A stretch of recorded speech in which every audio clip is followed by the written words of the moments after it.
Miaravatsika rehetra ho fisotroana ny tsy mikaretina coronavirus na ny covid-19 dia manentana antsika tsirairay ny tenako mba handray ny fepetra amin'ny alalan'ny fanasana tanana amin'ny rano sy savony matetika toy izao.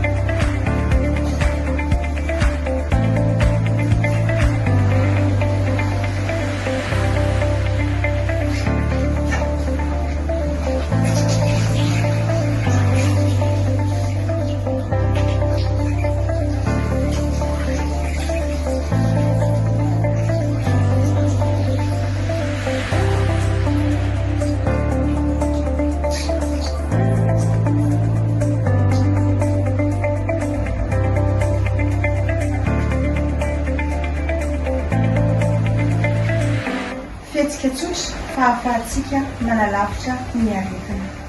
Mirary soantsika tsirairay avy.